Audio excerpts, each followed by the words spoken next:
Well, welcome back to the channel, guys. Today we've got a special project just dropped off to us. It is a 2019 GT2RS. This was and still is one of the fastest cars around the Nürburgring, the fastest 911 to ever go around the Nürburgring. 3.8 liter, 700 horsepower, basically just a complete animal. It's a privilege for us to get this car and embark down the journey that we are with it. We're doing a really special build on this. Full carbon pack, getting rid of all of the exterior plastic from Porsche, along with a set of CSF GT2 upgraded intercoolers, plenums, air intake, full exhaust, headers, tune. The car is going to be a complete monster when we're done. Excited to tell you what the performance data and figures will be when we're done. But this is going to be a special build for us here at Label. Our first time getting our hands on a GT2RS here in Michigan, and we're kind of really excited to show you what we can do with this. This car is going to be special. 300 miles on the clock. The owner wanted to personalize it, make it as fast as possible, and make it something really unique. And that's what we're going to do.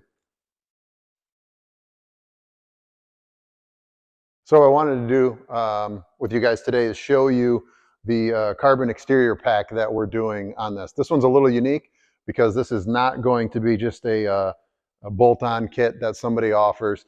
This is going to actually require us to remove all of the components we want built in carbon to match, and we ship it off to Germany. And there's a company in Germany that replicates, and they actually build Porsche OE carbon fiber as well.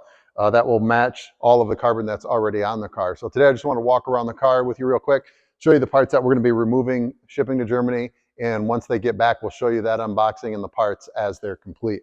So first we're going to start off with obviously the big front splitter. The front splitter is awesome on this. It's actually 3 pieces. It has the GT2RS kind of engraved in the plastic. So that will be the same on the carbon pack. It will have the GT2RS lettering in there, and then it'll have the 2 side little vents that come up that are brake and flow through vents for the intercoolers. That will also be in carbon. The front grille surrounds, these pieces right here, these will all get removed, and these will also be made in carbon fiber. So the light housings and the grille housings all will be replicated in carbon, and everything transferred over to those parts. On the hood, we're getting rid of the plastic NACA ducts. These are obviously for airflow, specifically on race cars. We're having them made in carbon, so they will replace these and blend in with the carbon hood perfectly.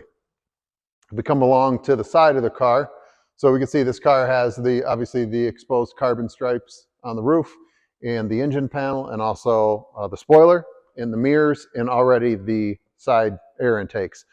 A big pet peeve of mine is the big plastic rockers that they put on these cars. I understand that they get beat up, but at the same time we can protect them and also make them look good. So we're going to remove the lower side splitters and have those pieces also made in carbon fiber, which I think are really going to make the side of the car pop with all the carbon that's already exposed. So as we move around to the back side of the car is a huge piece of plastic. It starts with these big panels right here. These are actually separate than the rear diffuser. So those will get taken off and made in carbon, and then the diffuser will actually be recreated in carbon fiber also, which goes all the way up into your license plate filler panel. This is a huge piece. So we'll disassemble all of this, get that taken apart, and send that to Germany. The final part, which is kind of cool because you don't see it a lot, is going to be your wing uprights. So it'll be structural carbon fiber. These aluminum ones will be removed, and then they'll be replaced with carbon fiber uprights. So this is about all the carbon that you can get on a GT2RS. This is also a very special package. That's why we remove this stuff, send it to Germany, and they build it for us. It's going to take about 30 days for the manufacturing process. Once we get them back, we'll unbox them, show you guys what that looks like, and then reinstall on the car. I think it's going to be something special.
So as you guys can see, we've got the GT2RS disassembled for the cosmetic upgrades that we talked about, the carbon package, which required removal of the full rear bumper, fender liners, wheels, tires, some under shields, side skirts, the front wheel liners, the front bumper, the top NACA ducts, and we've got everything off of the car and disassembled. So if you want to follow me over here, I'll show you guys some of the parts. So here are the plastic components, 14 pieces total that we're going to bundle up. We already did the rear diffuser and package up today and get with DHL, send them over to Germany. Remove all the clips, all the accessory items that we need to keep here and keep them labeled in baggies so that we've got all that to put back together when the parts arrive. So Justin and I are going to wrap these up, get them bundled, call up DHL, and get these things on the road and hopefully have a quick turnaround.